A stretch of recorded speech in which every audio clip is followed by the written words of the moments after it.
안녕하십니까. 밑줄짝 주간성경공부의 김재용 목사입니다. 한 주 동안 평안하셨습니까? 5월의 날씨 또 평안하고 가정의 달이며 여러 가지 많은 행사들이 있는데요. 그래도 말씀 소홀히 하지 마시고 하루에 꼭 3장씩 읽으시면서 문제도 푸시고 여러분들 많은 은혜 받으셨으면 좋겠습니다. 이제 기도하고 시작하겠습니다. 사랑과 은혜의 하나님 감사를 드립니다. 우리에게 좋은 날을 허락하여 주시고 또 말씀을 읽을 수 있도록 귀와 눈과 입술을 허락하여 주셔서 감사합니다. 주님께서 주신 이 몸으로 하나님을 마음껏 찬양하고 말씀을 읽으며 주의 은혜를 깨닫게 하여 주옵소서. 오늘도 부족한 종에게 함께 하시고 함께하는 모든 성도님들에게 하나님의 놀라운 은혜의 역사가 있게 하여 주옵소서. 예수님 이름으로 기도합니다. 아멘. 네, 지난주부터 저희들이 욥기를 들어갔습니다. 여러분 욥기 어떠시죠? 사실 굉장히 어렵고 제가 처음에 신학교를 다니고 또 욥에 대해서 공부도 하려고 방학 때 주석책도 사고 이랬거든요. 그런데 도저히 이해가 안 되더라고요. 지금도 욥을 읽으면 여전히 참 어려운 숙제라는 생각이 듭니다. 그래도 조금 더 살아보고 말씀을 묵상해 보니 욥을 통해서 하나님이 무엇을 말씀하시는가 아주 조금, 많이는 아니고 아주 조금 알 것 같아요. 여러분들은 어떠신지 모르겠습니다. 비록 문제를 풀고 또 그 안에 이제 대부분 가로놓기잖아요. 가로놓기를 하는 거지만 그 안에서 하나님이 주시는 의미를, 응답을 찾을 수 있기를 바랍니다. 아울러 이제 욥기부터 시작해서 여러분들 아시다시피 욥기, 시편, 잠언, 전도서 그리고 아가서에 이르는 거는 뭘까요? 네, 우리가 시가서라고 알려져 있습니다. 그리고 특별히 이 욥기, 잠언, 전도서 같은 경우는 우리가 뭐라고 알려져 있을까요? 지혜 문학이라고 알려져 있습니다, 여러분. 이 지혜 문학, 결국 인생을 살아가는 이 지혜를, 이 말씀을 통해서 어떻게 읽을 것인가 우리가 좀 고민을 해봐야 되는 시간을 가져야겠죠. 그래서 오늘은 시가서를 어떻게 읽어야 될까, 그걸 계속해서 언급하겠지만 그거에 대한 부분들을 조금씩 다뤄보면서 나가보도록 하겠습니다. 여전히 여러분들 준비되셨죠? 성경책, 필기구, 그리고 간단한 노트도 좋습니다. 그리고 계속 말씀드리지만 그 주의 분량은 그 주에 내셔야 저희들이 틀릴 수도 있으니까 그게 중요하지 않고요. 여러분들이 제때 내는 것이 중요하다는 거 꼭 기억하시길 바랍니다.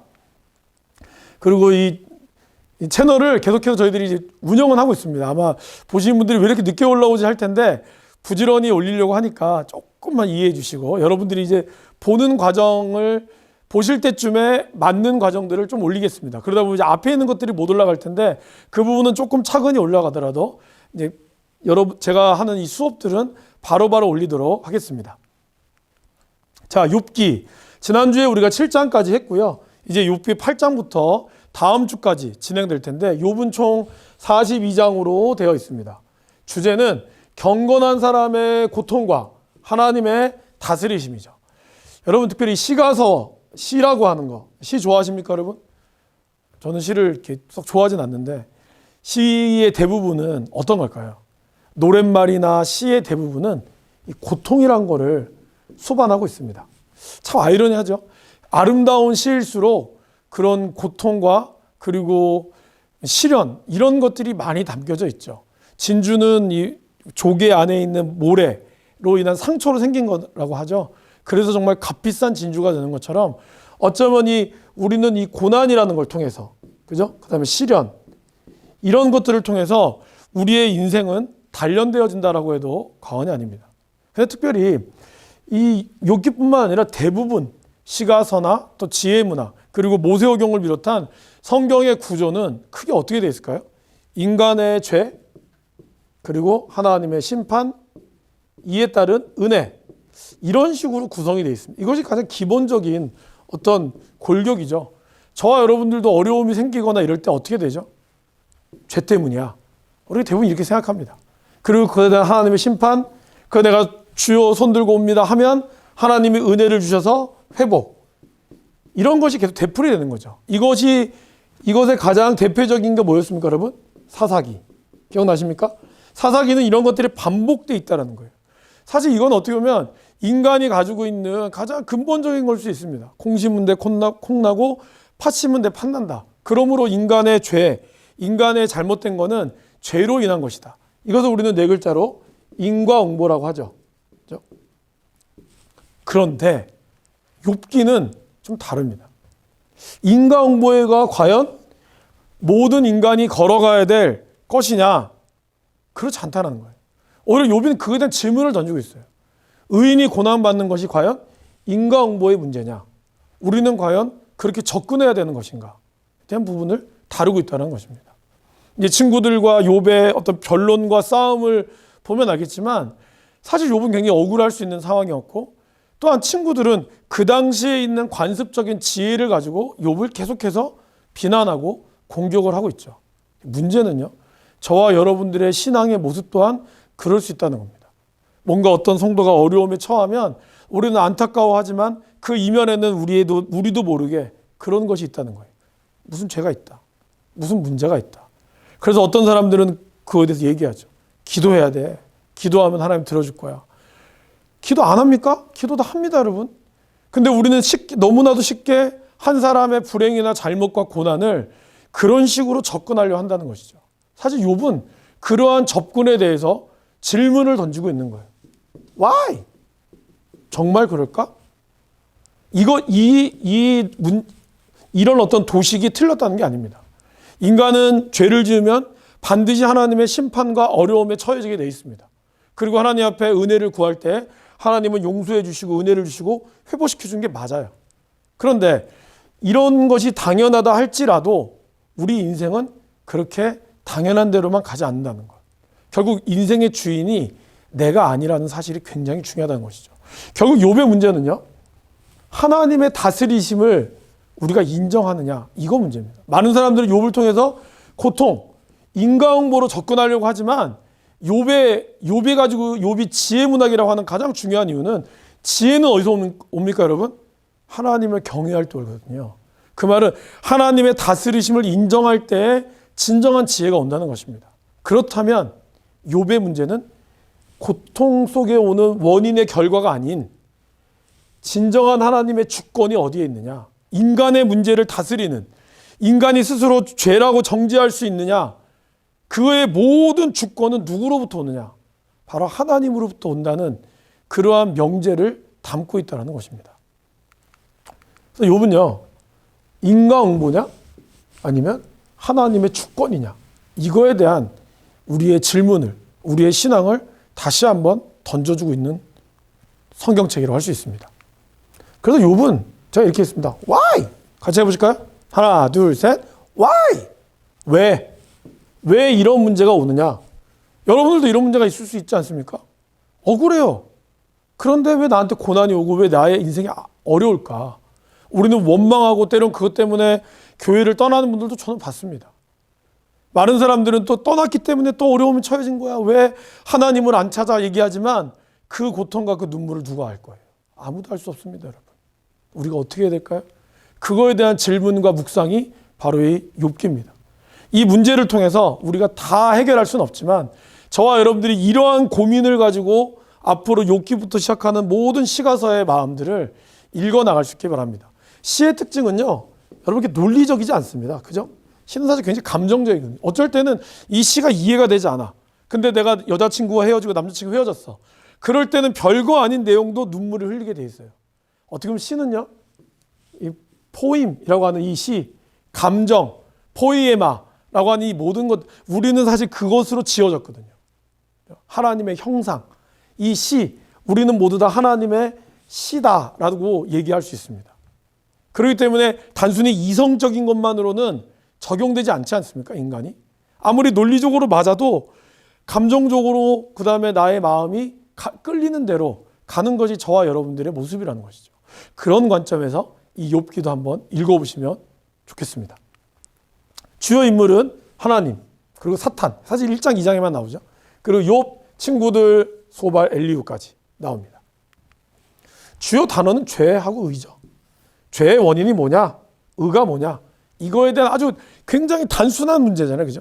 그런데 이것을 가지고 42장에 걸쳐서 심도 있게 다루고 있는 고대의 어떤 이 문학사 속에도 성경만이 아니라 고대의 이 문학에서도 욥기는 굉장한 가치를 지니고 있는 아주 훌륭한 시가서라고 할 수 있습니다. 자, 문제를 한번 들어가 보도록 할까요? 먼저 욥의 구조를 보겠습니다. 죄송합니다. 욥의 구조는요. 1장, 2장은 서문, 하나님을 경외하는 욥이 사탄의 모함으로 말미암아 무고하게 고난을 겪습니다. 그럼에도 욥은 여전히 하나님을 경외하죠. 이것이 이제 경건한 욥과 뭐 이런 내용들이 쭉 나오죠. 친구들이 나옵니다. 그리고 이제 본격적으로 4장부터 27장까지 이 논쟁이 시작되죠.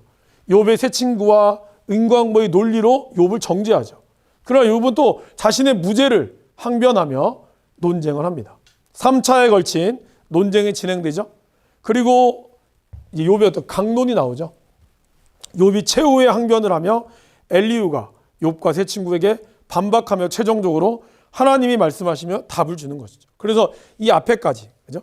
여기까지 새 친구가 나오고 욥의 마지막 말과 그리고 엘리후가 등장하면서 하나님이 말씀하시는 내용들이 나옵니다. 그리고 이제 쭉 그 결론은 다음 주에 있을 거기 때문에 다음 주에 구조를 한번 살펴보도록 하겠습니다. 이번 문제에서 대부분 다 이제 가로놓기이다 보니까 가로에 들어가는 내용들만 우리가 살펴보면서 큰 의미들을 두기보다는 이 마음들을 느꼈으면 좋겠습니다. 이 말은 누가 했을까요? 빌닷, 엘리바스의 두 번째, 엘리바스가 있었고 그다음에 두 번째 빌닷이 한 말이었죠. 왕골이 진펄하는 데서 크게 자라겠으며 갈대가 물어오는 데서 크게 자라겠느냐. 그러니까 이거 없이 이것이 날려면 이게 있어야 된다. 이런 인과응보의 법칙을 얘기를 했죠. 이것이 왕골입니다, 여러분. 네. 파피루스의 일종이라고도 하죠. 파피루스. 성경을 기록했던 이런 파피루스의 일종인데 이런 왕골을 사진을 한번 보시면 되겠습니다. 2번. 사람이 하나님께 욥의 답변이죠. 변론하기를 좋아할지라도 첫마디에 한마디도 대답하지 못한다. 하나님 앞에 감히 어찌 누가 이기겠느냐. 이거에 대한 말을 아주 역설적으로 하고 있는 것이죠. 세 번째. 내 영혼이 살기에 곤비하니 내 불평을 토로하고 내 마음이 괴로운 대로 말하리라. 욥의 아주 그 괴로운 심정을 처절하게 얘기하고 있는 것이죠. 이에 따라서 세 번째 친구인 소발이 얘기하죠. 하나님은 허망한 사람을 아시나니 악한 일은 상관하지 않은 하나 다 보신다는 거예요. 그러니까 네가 부자였을 때 어떻게 부자가 됐을까? 비꼬는 거죠. 하나님 모르시는 것 같지? 상관 안 하는 것 같아도 네가 지금 이렇게 된 거는 다 너의 죄 때문이야 라고 계속해서 공격을 하죠. 이에 따른 욥의 말은 또 어떻습니까? 주께서 어찌하여 날리는 낙엽을 놀라게 하시며 마른 건불, 이 지푸라기죠 여러분.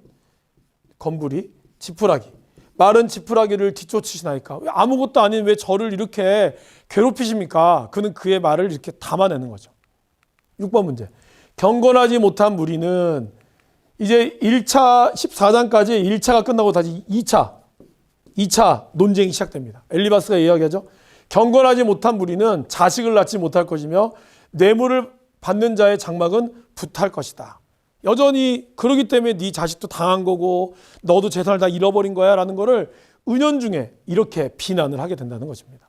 사실 이 세 친구는 욥의 어떻게 보면 평생을 함께했던 친구들이거든요. 누구보다 욥을 잘 아는 친구임에도 불구하고 욥이 당한 이 결과를 보고 그들은 이렇게 비난하고 있다는 것이죠. 여러분들 주변에 여러분들이 가장 믿었던 친구가 여러분의 뒤통수를 친다고 생각해 보세요. 얼마나 슬프겠습니까? 어쩌면 욥은 그가 지금 당한 고통과 더불어서 가장 믿었던 친구들이 그에게 이렇게 이야기하는 것이 더 가슴 아팠을 것입니다. 7번. 이런 말은 내가 많이 들었나니 너희는 다 재난을 주는 나오잖아요. 위로자들이다. 위로자는 어떻죠? 재난이 아니잖아요. 근데 이런 말 합니다. 너희는 다 재난을 주는 위로자들이로구나. 위로한다고 하지만 정작 그들의 욥의 속을 후벼 파죠. 그런 친구들 많이 있죠, 여러분. 위로해 준다고 와서 했지만 내가 기도해 줄게. 같이 기도하자 하지만 결국에는 계속 비난하죠. 이 죄인이고 하나님 앞에 천벌 받아야 되고 이런 것들을 은연중에 드러내서 상처 난 데다가 더 소금을 뿌리는 그런 친구들이 지금의 친구들이죠. 욥은 그거를 가감없이 드러내고 있습니다. 8번. 우리가 욥의 말이죠. 흙 속에 쉴 때에는 희망이 스올의 문으로 내려갈 뿐이다. 그의 인생의 모습을 이야기하고 있습니다. 9번. 그의 발 뒤꿈치는 어디예요? 덫에 치이고 그의 몸은 올무에 얽힐 것이며 빌닷이 공격하죠. 그죠? 이거에 따라서 욥은 이 19장 25, 26절 있죠? 여러분 이거 굉장히 중요한 겁니다. 왜냐하면 여기에 부활 신앙이 나오고요. 그러면 욥의 어떤 신앙의 모습이 나옵니다. 어떨 건가요? 내가 알기에는 나의 대속자가 살아계셔서 마침내 그가 땅 위에 서실 것이다. 내 가죽, 내 육체죠. 벗김을 당한 뒤에도 내가 육체 밖에서 하나님을 보리라. 이 부활신앙이거든요.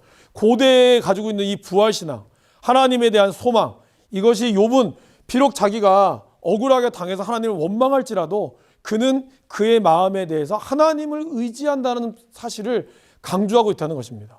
여러분, 우리가 하나님을 원망할 수 있습니다. 그렇죠? 그렇지만 그 원망 가운데서 우리는 이 소망을 잃지 않는 것, 하나님께만 소망이 있다는 것을 잃지 않는 이 욥의 모습이 굉장히 중요합니다. 꼭 기억하시기 바랍니다. 11번, 악인이 이긴다는 자랑도 잠시요, 경건하지 못한 자의 즐거움도 잠깐이다. 소발은 또 여전히 이 두 번째 공격을 하게 되는 것이죠. 이에 따라 욥의 말은 그런데도 너희는 나를 헛되이 위로하려느냐. 너희의 대답은 거짓일 뿐이다. 마치 나를 위로하는 것 같이 하지만 실제로는 계속해서 공격하고 있는 거죠. 공격하고 있는 거죠. 아까 얘기했죠? 이 거짓 위로자들, 상처를 주는 위로자들이라는 거죠. 13번, 엘리바스가 세 번째 얘기하죠. 이제 두 번째 논쟁이 끝나고 엘리바스 또 얘기합니다. 내가 만일 전능자에게로 돌아가면 내가 지음을 받을 것이며 또 내 장막에서 불의를 멀리하리라. 하나님 앞에 가라는 거예요. 지금 너는 하나님 앞에 가 있지 않잖아. 너는 분명히 네가 이렇게 된 건 하나님을 멀리 떠났기 때문이야 라고 공격하고 있죠. 이에 따른 욥은 이렇게 얘기하죠. 여러분 다 아시는 말씀이죠. 그러나 내가 가는 길을 그가 아시나니 그가 나를 단련하신 후에는 내가 예전 성경은 정금이라고 나왔잖아요. 그죠? 근데 여러분 순금으로 표시해야 됩니다. 저번에 얘기했죠. 우리 성경은 지금 제가 문제내는 성경은요. 개역 개정이기 때문에 이건 단련해놓고 여기는 정금이라 쓰시면 안 돼요. 순금이라 써야지 정답입니다. 아시겠죠? 내가 순금같이 되어 나오리라. 이 말은 마치 욥이 내가 어려운 가운데서도 하나님 앞에 정결하게 나가면 될 것 같이 얘기하지만 사실 이거는요. 이 욥이 처해 있는 이런 어떤 시니컬한 회의적인 말이죠. 그죠? 사실 어떻게 보면 이 말씀은요. 그렇게 우리에게 위로가 되는 말씀은 아니에요. 상황에 따라서 보면.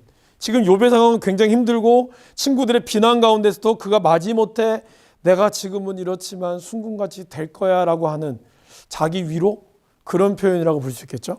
네, 잘 기억하시기 바랍니다. 15번, 하물며 빌닷이 이렇게 얘기하죠. 구더기 같은 사람, 벌레 같은 인생이랴. 어떠한들. 그러니까 너는 구더기와 벌레 같은 인생이다 라고 얘기하고 있는 것이죠. 16번, 나는 결코 너희를, 욥이 얘기하죠. 옳다 하지 아니하겠고 내가 죽기 전에는 나의 온전함을 버리지 아니할 것이다. 너희들은 나를 계속해서 공격하지만 그러나 나는 하나님 앞에 옳다 하고 온전함을 버리지 않을 것이다. 그는 끝까지 자기의 어떤 견지를 지키고 있는 거죠. 17번, 또 사람에게 말씀하셨도다. 보라, 주를 경외함이 지혜요 악을 떠남이 명철이다. 이런 표현을 쓰면서 그는 그의 억울함을 대변하고 있습니다. 이제 29장의 욥의 마지막 말이 31장까지 해서 나옵니다. 내가 의를 옷으로 삼아 입으며 나의 정의는 겉옷과 모자 같았으리라. 그죠? 옷은 자기를 어떤 신분을 나타내기도 하고 보호하기도 하잖아요. 자기의 옷은 의로 입었다는 거예요. 자기는 그만큼 하나님 앞에 의로웠고 정의로웠다는 사실이라는 거죠. 또 그는 이렇게 얘기합니다. 내가 복을 바랬더니 화가 왔고 광명을 기다렸더니 흑암이 왔다다. 여러분 욥이 어떤 사람이었습니까? 1장 2장에 보시면은 욥은 잔치를 하고 나서도 그 다음날 혹시나 잔치 가운데 우리가 하나님 앞에 죄를 짓지 않았나? 그렇게 해서 번제를 드렸던 사람인 거예요. 그만큼 신앙에 대해서 철저했던 이유, 물론 하나님의 온전히 인도하심을 기다렸지만 그것 가운데는 인간이 가지고 있는 하나님 앞에 내가 의로웠을 때 복을 기다렸는데 지금 내 인생은 화가 왔고 하나님 앞에 내가 충실했을 때 광명을 기다렸지만 나에게는 도리어 흑암밖에 없었다라는 사실을 하면서 그는 그 정말 씁쓸하게 그의 친구들에게 담담하게 자기의 모습을 이야기하고 있는 것입니다. 마지막, 내가 언제 나를 미워한 자의 멸망을 기뻐하고 그가 재난당함으로 즐거워하였던가. 그는 비록 자기를 공격하고 또 자기가 어려움에 처했다 할지라도 그들을 비난하지 않았어요. 아내가 하나님을 욕하고 죽으라고 할 때도 그는 자기 입술로 하나님을 원망하지 않았던 그러한 신실한 사람이었음에도 불구하고 왜 이런 어려움에 처해 있고 친구들은 나를 이렇게 어렵게 하는가에 대해서 그는 분노했다는 것입니다. 여기까지가 이제 친구들과 3차에 걸친 친구들과 욥의 내용입니다. 이걸 한번 좀 정리를 좀 해봤어요. 고통의 이유에 대해 친구들이 와서 이렇게 고통당한 이유가 뭘까? 이거에 대해 친구들은 나름대로 조심스럽게 접근을 했죠. 근데 대부분 특징이 있습니다. 첫 번째, 엘리바스는요, 자신의 경험을 근거로 이야기합니다. 내가 보건대, 야, 내가 보니까 너희들 이런 원인이 있어서 이런 결과가 온 거야. 얘기했고, 빌닷은 전통, 옛 시대에 이렇게 물었다. 옛날 사람들이 얘기한 바는 틀림없다. 전통을 무시해서는 안 된다. 라고 얘기하면서 욥의 고난을 해석했고, 이 소발은요, 욥이 말이 너무 많다는 거예요. 야, 너 지금 이렇게 네가 지금 가만히 죽어 있어도 지금 겸손하게 있어도 시원찮을 마당에 너 왜 이렇게 말이 많아? 사실 소발은 굉장히 충동적이고요. 눈치도 없고 단도직입적인 것이 많고 대부분 추정했어요. 죄가 크기 때문이다. 그러니까 이 친구들을 가만히 보시면요, 내용을 읽어보시면은 어떻게 보면 인과응보를 이용하지만 그렇다고 해서 욥의 어떤 큰 문제 구체적으로 얘기하지 않아요. 그냥 경험으로 그 다음에 전통을 근거로 욥의 어떤 태도를 근거로 죄가 있다라고 얘기할 뿐이지 욥의 실질적인 죄를 고발하지 못했던 인간의 그러한 연약한 모습을 얘기하고 있다는 것입니다. 고난은 직접적인 죄의 결과다. 이것이 이 친구들의 결론이에요. 그러나 여러분, 그럼 예수님의 죽음도 어땠죠? 예수님이 고난당하는 것은 자기 죄 때문이다 얘기하고 있어요. 그러나 그러지 않았죠. 마찬가지로 우리의 인생 또한 이렇게 함부로 판단해서는 안 된다는 겁니다. 그런데 안타깝게도 많은 믿음의 사람들이 이렇게 고난과 어려움을 처했을 때 기도해 준다고 하지만 실제적으로 그들의 죄를 아이고 기도해 줄게 이러면서 다른 사람들 다 얘기하고 마치 자기가 억울하고 한 것처럼 다 이야기하면서 자기를 변명하게 일삼는 그런 모습이 너무 많다는 거죠. 그러한 모습에 하나님이 이제 다음 시간에 엘리후의 말과 하나님의 말씀을 통해서 하나님이 어떻게 이 고난의 문제를 해결해 주시는지 기대하시기 바랍니다. 문제는 어렵지 않으셨죠? 말씀을 쭉 읽어보면서 여러분들에게 와닿는 말씀들도 잘 체크해 보시고 나아가셨으면 좋겠습니다. 시가서를 읽을 때 여러분 아까도 말씀드렸듯이 논리보다는 나의 처해 있는 상황 그리고 시가서의 마음이 나의 기도를 담으면 더 은혜가 받으실 거라고 생각합니다. 남은 한 주도 여러분들 또 승리하시고 다음 주에 뵙도록 하겠습니다. 감사합니다.